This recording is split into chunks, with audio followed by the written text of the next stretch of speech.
ओम एकदंताय विद्महे वक्रतुंडाय धीमहि तन्नो दन्ति प्रचोदयात्।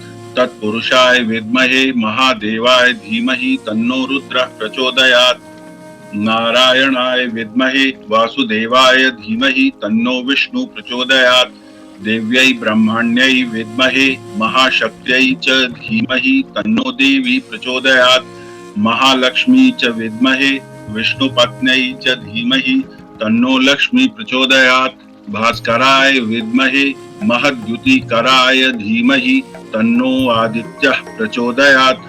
ओम जयंती मंगला काली भद्रकाली कपालिनी दुर्गा क्षमा शिवा धात्री स्वाहा स्वधा नमोस्तुते। ओम शरणागत दीनाथ परित्राण परायणे सर्वस्यार्थी हरे देवी नारायणी नमोस्तुते। वसुदेव वसुतं देवं कंस चाणूरमर्दनं देवकी परमानंदं कृष्णं वंदे जगद्गुरुं। गुरुर्ब्रह्मा गुरुर्विष्णु गुरुर्देवो महेश्वरः गुरुः साक्षात् परब्रह्म तस्मै श्री गुरुवे नमः। त्वमेव माता च पिता त्वमेव बन्धुश्च सखा त्वमेव विद्या द्रविणं त्वमेव सर्वं मम देव देव। कर्पूरगौरं करुणावतारं संसारसारं भुजगेन्द्रहारं सदा वसन्तं हृदयारविन्दे भवं भवानी सहितं नमामि। श्री कृष्ण गोविंद हरे मुरारे हे नाथ नारायण वासुदेव। त्वमेव माता च पिता त्वमेव बन्धुश्च सखा त्वमेव विद्या द्रविणं त्वमेव सर्वं मम देव देव। मातु सकल मोरे बिरह जेहि न होई दुख दीन। सोई उपाऊ तुम करेहु सब पुरजन परम प्रवीण। एहि विधि राम सबहि समुझावा गुरपद पदुम हरसि सिरुनावा। गणपति गौरी गिरी सुमनाई चले असीस पाई रघुराई। राम चलत अति भयउ पिसादु सुनी न जाई पौर आरत नादु। कुसगुन लंक अवध अति शोकु हरस विषाद विभस सुर लोकु। गई मूर्छा तब भूपति जागे बोली सुमंत्रु कहन अस लागे। राम चले बन प्राण न जाही केहि सुख लागी रहत तन माही।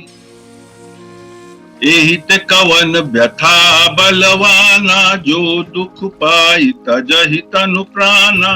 पुनि धरि धीर कहई नर नाहु लय रतु संग सखा तुम जाहु। सुठी सुकुमार कुमार दो जनक सुता सुकुमारी। रथ चढ़ाई देखराई बनु फिरे हु गए दिन चारी। जो नहीं फिर ही धीर दो भाई सत्य संध दृढ़ व्रत रघुराई। तो तुम विनय करहु कर जोरी फिरिय प्रभु मिथिलेश किशोरी। जब सिय कानन देख डराई कहेउ मोर सिक अवसर पाई। सासु ससुर अस कहेउ संदेशु पुत्र फिरिय बन बहुत कलेसु। पितु गृह कबहु ससुरारी रहेउ जहाँ रुचि होई तुम्हारी। एहि विधि करेहु उपाय कदम्बा फिरई त होई प्राण अवलंबा। नाही त मोर मरनु परिणाम कछु न बसाई भय विधि बाम। अस कही मूर्छि परामहि राऊ राम लखनु सिय आनि दिखाऊ। पाई रजाय सुनाई सिरु रथु अति बेग बनाई। गयउ जहाँ बाहेर नगर सिय सहित दो भाई। अब सुमंत्र निप बचन सुहाय कर बिनती रथ राम चढ़ाए। चढ़ी रथ सिय सहित दो भाई चले हृदय अवधई सिरुनाई। चलतु राम लखी अवध अनाथा बिकल लोग सब लागे साथा। कृपा सिंधु बहुविधि समुझावहि फिर ही प्रेम बस पुनि फिर आवहि। लागति अवध भयावनि भारी मानहु काल राति अंधियारी। घोर जंतु समपुर नर नारी, डर ही एक निहारी। घर मसान परिजन जनु भूता, सुत हित मीत मनहु जम दूता। बागन बिटप बेली कुमिलाही, सरित सरोवर देखी न जाही। हय गय कोठिन केली मृग, पुर पशु चातक मोर। पिक रथांग सुख सारिका, सारस हंस चकोर। राम वियोग विकल सब ठाढ़े, जहाँ तहाँ मन हु चित्र लिखि काढ़े। नगरु सफल बहु गहबर भारी, खग मृग विपुल सकल नर नारी। विधि कई किरातिनी कीनी, जेहि दो दुसह दसहु दिसि दीनी। सही न सके रघुबर बिरहागी, चले लोग सब व्याकुल भागी। सब ही विचारु कीन मन माही, राम लखन सिय बिनु सुख नाही। जहाँ राम तहाँ सबुई समाजा, बिनु रघुबीर अवध नहीं काजू। चले साथ अस मंत्र दृढ़ाई, सुर दुर्लभ सुख सदन बिहाई। राम चरण पंकज प्रिय जिनहि, विषय भोग बस करहि किति नहीं। बालक वृद्ध बिहाई गृह, लगे लोग सब साथ। तमसा तीर निवास किय, प्रथम दिवस रघुनाथ। रघुपति प्रजा प्रेम बस देखी, सदय हृदय दुख भयउ विशेषी। करुणामय रघुनाथ गोसाई, बेगी पाई यही पीर पराई। कही सप्रेम मृदु बचन सुहाए, बहुविधि राम लोग समुझाए। किए धर्म उपदेश घनेरे, लोग प्रेम बस फिरहि न मेरे। सिलु स्नेह छाड़ी नहीं जाई, असमंजस बस भे रघुराई। लोग सोग श्रम बस गए सोई, कछुक देव माया मति होई। जब ही जाम जुग जामिनी बीती, राम सचिव सन कहु सप्रीति।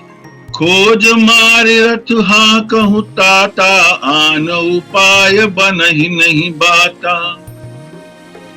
राम लखन सिय जान चढ़ी, शंभु चरण सिरुनाई। सचिव चलाय तुरत रथु, इत उत खोज दुराई।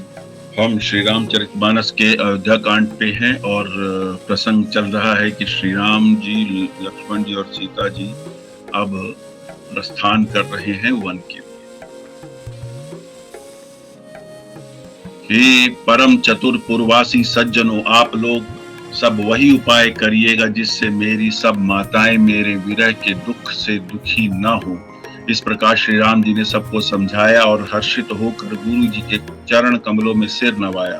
फिर गणेश जी, पार्वती जी और कैलाशपति महादेव जी को मनाकर तथा आशीर्वाद पाकर श्री रघुनाथ जी चले। राम चलत अति भयो विषादु, श्री राम जी के चलते ही बड़ा भारी विषाद हो गया। नगर का आर्तनाद सुना नहीं जाता, लंका में बुरे शकुन होने लगे, अयोध्या में अत्यंत शोक छा गया।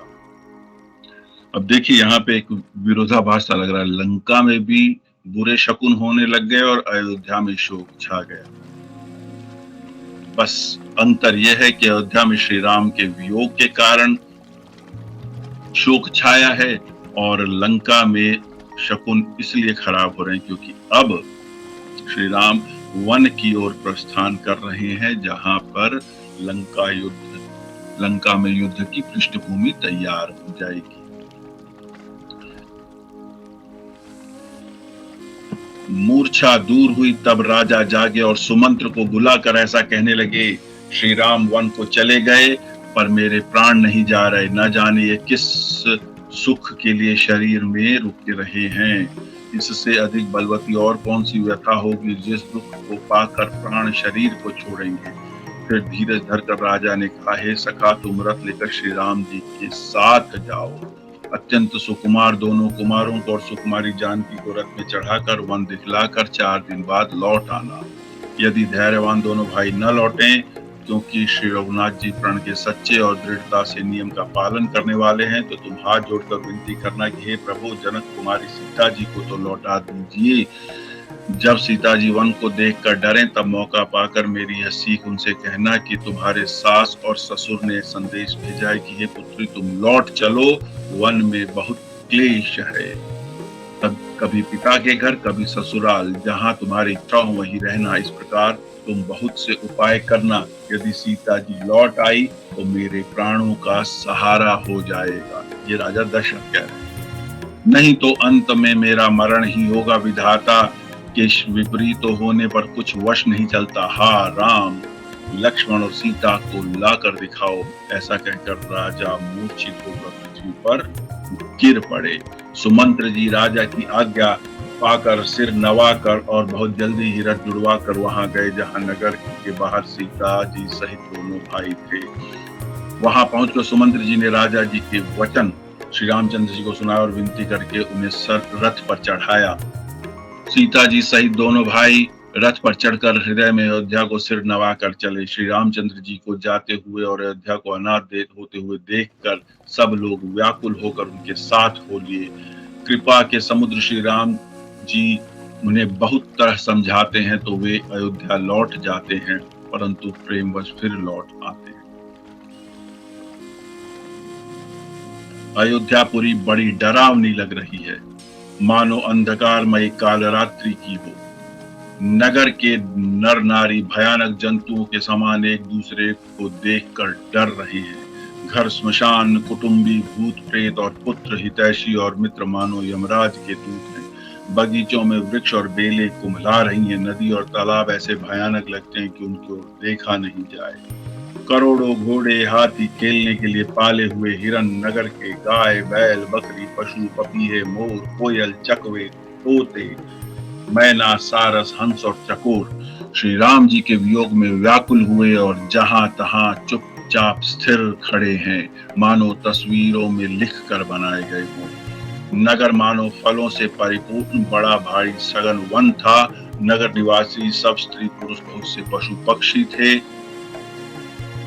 विधाता ने कैकेयी को भीलनी बनाया, जिसने दशों दिशाओं की दुसह दावाग्नि लगा दी। श्री रामचंद्र जी के विरह की इस अग्नि को लोग सह न सके, सब व्याकुल हो गए। सब ने मन में विचार कर लिया कि श्री राम जी, लक्ष्मण जी और सीता जी के बिना सुख नहीं है। जहां राम जी रहेंगे वहीं और सारा समाज रहेगा। श्री रामचंद्र जी के बिना अयोध्या में हम लोगों को कुछ काम नहीं है। ऐसा विचार दृढ़ करके देवताओं को भी दुर्लभ सुखों से पूर्ण घरों को छोड़कर सब श्री रामचंद्र जी के साथ चल पड़े। जिनको श्री राम जी के चरण कमल प्यारे हैं, उन्हें क्या कभी विषय भोग वश में कर सकते हैं? अर्थात जिन्हें श्री राम जी से प्रेम है, वो विश्व के किसी भी वैभव और सुख के लिए नहीं रुकेंगे, अर्थात वे श्री राम जी के सानिध्य में रहना चाहेंगे। ऐसा विचार दृढ़ करके देवताओं को भी दुर्लभ सुखों से पूर्ण घरों को छोड़कर क्या श्री राम जी के साथ चल पड़े। बच्चों और बूढ़ों के घरों में, बच्चों और बूढ़ों को घरों में छोड़कर लोग साथ हो लिए। पहले दिन श्री रघुनाथ जी ने तमसा नदी के तीर पर निवास किया। प्रजा को प्रेम वश देखकर श्री रघुनाथ जी के दयालु हृदय में बड़ा दुख हुआ। वे करुणामय हैं, पराई पीड़ा को तुरंत पा जाते हैं। प्रेम युक्त कोमल और सुंदर वचन कहकर श्री राम जी ने बहुत से लोगों को समझाया और बहुतेरे धर्म संबंधी उपदेश दिए, परंतु प्रेमवश लोग लौटते नहीं। शील और स्नेह छोड़ा नहीं जाता। श्री रघुनाथ जी असमंजस के अधीन हो गए, दुविधा में पड़ गए हैं। शोक और परिश्रम के मारे लोग सो गए और कुछ देवताओं की माया से भी उनकी बुद्धि मोहित हो गई है। जब दोपहर रात बीत गई, तब श्री रामचंद्र जी ने प्रेम पूर्वक मंत्री सुमंत्र से कहा, हे तात, रथ को हाँकिए।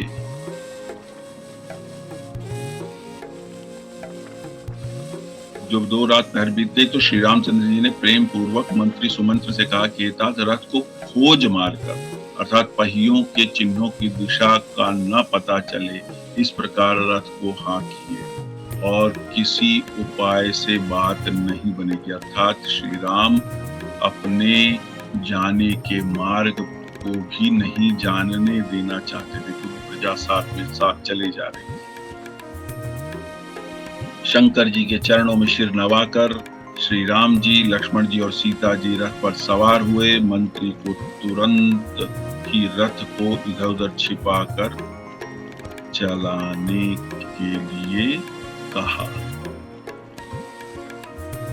और सुमंत्र जी उसी प्रकार रथ को इधर-उधर चलाने लगे।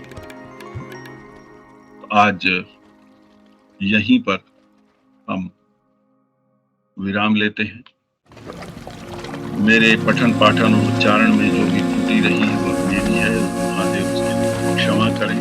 और जो कुछ भी वेद सम्मत, शास्त्र सम्मत, शिव सम्मत, तुलसी सम्मत, राम सम्मत है, उनका है, उनको अर्पण। और जो लोग इस कथा में मेरे साथ जुड़े हैं, मेरी महादेव से प्रार्थना है कि उन सभी का जीवन सुखमय, मंगलमय और वैभवशाली। हर हर